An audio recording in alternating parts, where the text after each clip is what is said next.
দশমমান শ্ৰেণীৰ পৰা উত্তীৰ্ণ হৈ যিসকল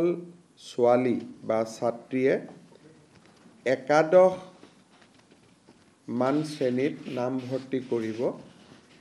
তেওঁলোকে গৰম বন্ধৰ 2টা মাহ বাদ দি প্ৰত্যেক মাহত তেওঁলোকৰ উচ্চতৰ মাধ্যমিক শিক্ষা শেষ নোহোৱা পৰ্যন্ত প্ৰত্যেক মাহত 1000কৈ টকা চৰকাৰৰ পৰা লাভ কৰিব। অৰ্থাৎ হায়াৰ ছেকেণ্ডেৰী ফাৰ্ষ্ট ইয়াৰত এইবাৰ যিসকল ছোৱালীয়ে নামভৰ্তি কৰিছে তেওঁলোকে হায়াৰ ছেকেণ্ডেৰী পৰীক্ষা বা পাঠ্যক্ৰম সম্পূৰ্ণ কমপ্লিট নকৰালৈ 1000 টকা চৰকাৰৰ পৰা প্ৰতি মাহত তেওঁলোকে পাব আৰু এই পুঁজিটো প্ৰত্যেক মাহৰ 11 তাৰিখে তেওঁলোকৰ বেংক একাউণ্টত চৰকাৰে পঠিয়াই দিব। যিসকলে 3 বছৰীয়া এতিয়া 4 বছৰীয়াও হৈছে যিসকলে 3 বছৰীয়া বা 4 বছৰীয়া ডিগ্ৰী পাঠ্যক্ৰম আগতে গ্ৰেজুৱেশ্যনটো 3 ইয়াৰ গ্ৰেজুৱেশ্যন আছিল আজিকালি গ্ৰেজুৱেশ্যনটো 4 ইয়াৰো বিভিন্ন ইউনিভাৰ্চিটিয়ে কৰিছে যিসকলে 4 বছৰ বা 3 বছৰ গ্ৰেজুৱেশ্যন পাঠ্যক্ৰমত পঢ়িব হায়াৰ ছেকেণ্ডেৰী পাছ কৰি প্ৰত্যেকগৰাকী ছোৱালীয়ে প্ৰথম বৰ্ষত নাম গ্ৰহণ কৰাৰ লগে লগে প্ৰত্যেক মাহত 12,1250 টকা চৰকাৰৰ পৰা লাভ কৰিব আৰু যিসকলে ডিগ্ৰী পাছ কৰি এইবাৰ পোষ্ট গ্ৰেজুৱেটত নাম লগাব পোষ্ট গ্ৰেজুৱেট বুলি কওঁতে আমি বিএডক ইয়াত ধৰি লৈছোঁ পোষ্ট গ্ৰেজুৱেট কাম বিএডত নামভৰ্তি কৰিব তেওঁলোকে প্ৰত্যেক মাহত চৰকাৰৰ পৰা 2500 টকা কৰি লাভ কৰিব 2500 টকা অৰ্থাৎ হায়াৰ ছেকেণ্ডেৰী পঢ়িলে 1000 টকা প্ৰত্যেক মাহত ডিগ্ৰী পঢ়িলে 1250 টকা প্ৰত্যেক মাহত আৰু গ্ৰেজুৱেশ্যন পঢ়িলে গ্ৰেজুৱেশ্যন পাছ কৰি স্নাতকোত্তৰ পোষ্ট গ্ৰেজুৱেশ্যন পঢ়িলে মাহত 2500 টকা লাভ কৰিব ইয়াত কেইটামান চৰ্ত আছে প্ৰথম চৰ্তটো হ'ল যে যিখিনি ছোৱালীক আমি হায়াৰ ছেকেণ্ডেৰী পৰীক্ষাত ভাল ৰিজাল্ট কৰাৰ কাৰণে আমি স্কুটি দিওঁ তেওঁলোকক আমি নিযুত মইনা আঁচনিত অন্তৰ্ভুক্ত কৰা নাই কাৰণ স্কুটি এখনৰ দাম প্ৰায় 70,000 টকা হয়গৈ আৰু নিযুত মইনা আঁচনিত তেওঁলোকে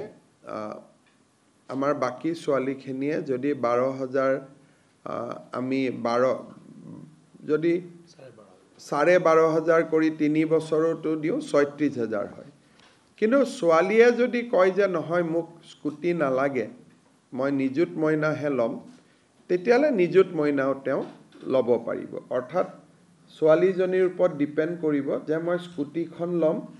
নে মই নিযুত মইনা আঁচনিটো ল'ম দুটা আঁচনি আমি একেলগে নিদিওঁ তাৰ পিছত আনটো বিষয় হ'ল যে এই আঁচনিখনৰ পৰা মন্ত্ৰী আৰু বিধায়কৰ ছোৱালীসকল এই আঁচনিৰ হিতাধিকাৰী হ'ব নোৱাৰিব অৰ্থাৎ 126 জন যি বিধানসভাত বিধায়ক আছে তেওঁলোকৰ ল'ৰাটো নহয় ছোৱালী যদি বা সাংসদ যদি তেওঁলোকৰ ছোৱালী যদি আমাৰ কলেজ ইউনিভাৰ্চিটিত পঢ়িছে তেতিয়াহ'লে তেওঁলোকো এই আঁচনিৰ হিতাধিকাৰী হিচাপে স্বীকৃতি নহ'ব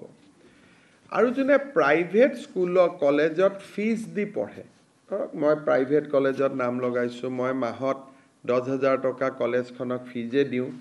ৰয়েল গ্লোবেলত পঢ়িছোঁ কাজিৰঙা ইউনিভাৰ্চিটিত পঢ়িছোঁ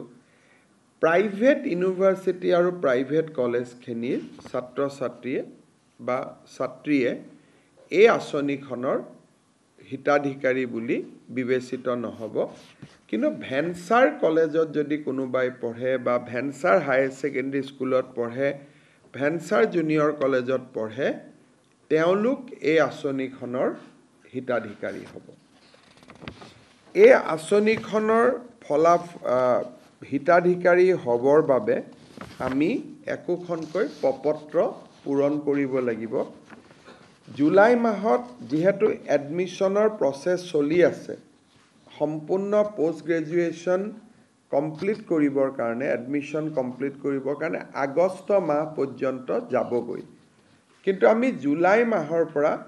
এই এডমিশ্যনৰ প্ৰপত্ৰসমূহ আমি বিতৰণ কৰিম একোখন এৱাৰনেছ মিটিং হ'ব আৰু কলেজ আৰু ইউনিভাৰ্চিটিত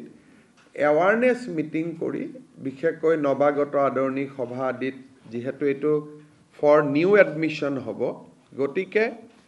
তেওঁলোকক যাতে আমি এৱাৰনেছ ক্ৰিয়েট কৰিব পাৰোঁ তাৰ কাৰণে একোখন এৱাৰনেছ মিটিং হ'ব এই গোটেই আঁচনিটো বাল্য বিবাহৰ বিৰুদ্ধে প্ৰস্তুত কৰা এখন আঁচনি গতিকে বিবাহিতা ছাত্ৰী এই আঁচনিৰ বাবে হিতাধিকাৰী নহ'ব কিন্তু পোষ্ট গ্ৰেজুৱেট পৰ্যায়ত বিবাহিতা ছোৱালীয়েও এই আঁচনিৰ সুবিধা ল'ব পাৰিব কিন্তু হায়াৰ ছেকেণ্ডাৰী আৰু ডিগ্ৰী পৰ্যায়ত যিহেতু আমাৰ গোটেই কথাটোৱে হ'ল যে ছোৱালীক যাতে দেউতাক মাকে সোনকালে বিয়া পাতি নিদিয়ে গতিকে যিসকলে বিয়া কৰাব তেওঁলোকে বা বিবাহিতা ছাত্ৰী হ'ব তেওঁলোকে এই আঁচনিখনৰ সুযোগ নাপাব আৰু যদি আপ টু ডিগ্ৰী পঢ়ি থাকোঁতে মাজতেও বিয়া হৈ যায় তেতিয়াহ'লে ৰিনিউৱেলত তেওঁলোকে এই আঁচনিৰ সুবিধাৰ পৰা বঞ্চিত হ'ব যেতিয়া প্ৰত্যেক বছৰে এবাৰ ৰিনিউৱেল হ'ব আৰু কোনোবা ছোৱালী যদি শিক্ষা আধাতে সামৰি ড্ৰপ আউট হৈ যায় তেতিয়াহ'লেও এই আঁচনিখনৰ সুবিধা নাপাব শেষত কোনোবা যদি ছোৱালী ৰেগিং ইনডিচিপ্লিন ইৰেগুলাৰ এটেণ্ডেন্ট এনেকুৱা যদি কলেজৰ অধ্যক্ষই ভাবে যে এই ছোৱালীজনী কলেজত নিয়মীয়াকৈ নাহে ড্ৰপ আউট হয় পৰীক্ষাত তেওঁলোকে হায়াৰ ছেকেণ্ডেৰী ফাৰ্ষ্ট ইয়াৰৰ পৰা ছেকেণ্ড ইয়াৰ প্ৰমোশ্যন নাপালে বা ডিগ্ৰী ফাৰ্ষ্ট ইয়াৰৰ পৰা ডিগ্ৰী ছেকেণ্ড ইয়াৰ প্ৰমোশ্যন নাপালে তেতিয়াও ৰিনিউৱেলৰ সময়ত এই আঁচনিখনৰ পৰা তেওঁলোক বঞ্চিত হ'ব যদিও এই আঁচনিখনৰ লগত জড়িত নহয় আমি ইলেকশ্যনৰ আগত বা বিশেষকৈ যোৱাবাৰ স্কুটি দিওঁতে আমি এটা কথা ঘোষণা কৰিছিলোঁ যে অহাবাৰৰ পৰা 75% পোৱা ছোৱালীহে স্কুটি পাব কিন্তু এডুকেশ্যন ডিপাৰ্টমেণ্টে অধিসূচনাখন নোলোৱাৰ কাৰণে এইবাৰ আমি 60% পোৱা ছোৱালীকো আমি স্কুটি দিম অহাবাৰৰ পৰা নিদিওঁ তেতিয়ালৈকে আমি এডভাৰটাইজ আদি বা অধিসূচনা আমি প্ৰকাশ কৰিম কিন্তু MCC model code of conduct থকাৰ কাৰণে এডুকেশ্যন ডিপাৰ্টমেণ্টে অধিসূচনাখন দিব নোৱাৰিলে সেইকাৰণে বহুতে হয়তো ক'ব পাৰে যে আমাৰ লগততো গভৰ্ণমেণ্ট অৰ্ডাৰ নাই গতিকে মন বেয়া হ'ব পাৰে সেইকাৰণে এইবাৰ আমি আপ টু 75% নকৰি 60% ছোৱালীকো আমি স্কুটি দিম প্ৰায় 50,000 ছোৱালীয়ে এইবাৰ স্কুটি পাব গতিকে নিযুত মইনা আঁচনিখনৰ প্ৰথম ধনটো আমি 11 অক্টোবৰত বেংক একাউণ্টত ট্ৰান্সফাৰ কৰিম ইয়াৰ মাজত প্ৰপত্ৰ আদি পূৰণ হ'ব এইবাৰ যিসকল ছোৱালীয়ে প্ৰপত্ৰ পূৰণ কৰি নিযুত মইনা আঁচনি পাব দ্বিতীয় বৰ্ষত আৰু তেওঁলোকে প্ৰপত্ৰ পূৰণ কৰিব নালাগে তেওঁলোকৰ খালি কোনখিনি কোনোবা বিয়া হৈ গ'ল নেকি কলেজত অহা নাই নেকি সেইখিনি আমি কলেজৰ প্ৰিন্সিপালৰ পৰাই ৰিপৰ্ট লৈ ল'ম আৰু তাৰ ভিত্তিত আমি কাম কৰিম তেওঁলোকে এবাৰ ফৰ্ম ফিল আপ কৰাৰ পিছত দ্বিতীয়বাৰ ফৰ্ম ফিল আপ কৰিব নালাগে এই ফৰ্মখনত দেউতাক মাকৰো এটা সহি লাগিব গতিকে কোনোবা দেউতাক মাকে যদি ভাবে যে মোৰ আৰ্থিক অৱস্থা ভাল আৰু ছোৱালীজনীক এই আঁচনিটো লৈ পেলাই মই চৰকাৰখনক আৰ্থিক বোজা দিব খোজা নাই কোনোবা ছোৱালী যদি নিজে আঁতৰি আহিব খোজে বা দেউতাক মাকে যদি আঁতৰাই দিব খোজে তেতিয়া তেওঁলোকে ইচ্ছাই পাৰিব আদাৰৱাইজ ইয়াত কোনো ইনকাম স্লেব নাই BPL APL বুলি কথা নাই কলেজ বা মহাবিদ্যালয় বা বিশ্ববিদ্যালয়ত যোনেই পঢ়ে তেওঁলোকে এই আঁচনিখনৰ সুফল পাব এই আঁচনিখনৰ প্ৰপত্ৰ মই আগতে কোৱাৰ দৰে জুলাইৰ 1 তাৰিখৰ পৰা আমি কলেজবিলাকত বিতৰণ আৰম্ভ কৰিম বিশ্ববিদ্যালয়ত বিতৰণ ছেপ্টেম্বৰত হ'ব কাৰণ তেওঁলোকৰ এডমিশ্যন আগষ্টলৈকে চলি থাকিব আৰু প্ৰথম ইনষ্টলমেণ্টটো আমি 11 অক্টোবৰত দিম আৰু তাৰ পৰা তেওঁলোকে নিয়মীয়াকৈ পাই থাকিব জুন আৰু জুলাই মাহত তেওঁলোকে এই আঁচনিটো নাপাব কাৰণ জুন আৰু জুলাইত মেক্সিমাম এডুকেশ্যনেল ইনষ্টিটিউট বন্ধ থাকে আৰু আমি আঁচনিখন 10 মাহৰ বাবে আমি দিম এটা বছৰত সেইকাৰণে প্ৰত্যেক বছৰত জুন আৰু জুলাই মাহত এইটো DBT নহয় আন মাহকেইটাত এই আঁচনিটোৰ DBT হৈ থাকিব এই আঁচনিখনৰ কাৰণে এই বছৰ চৰকাৰে 300 কোটি টকা খৰচ কৰিব আৰু যেতিয়া 4 বছৰ ডিগ্ৰী কোৰ্ছলৈকে কাৰণ এই বছৰ প্ৰথম বৰ্ষৰ ষ্টুডেণ্টখিনিয়ে পাব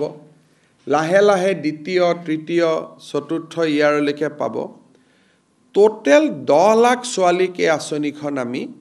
সুবিধা দিম তাৰমানে এই আঁচনিখন আমি হিচাপ কৰি চাইছোঁ 5 বছৰ এই আঁচনিখন চলিব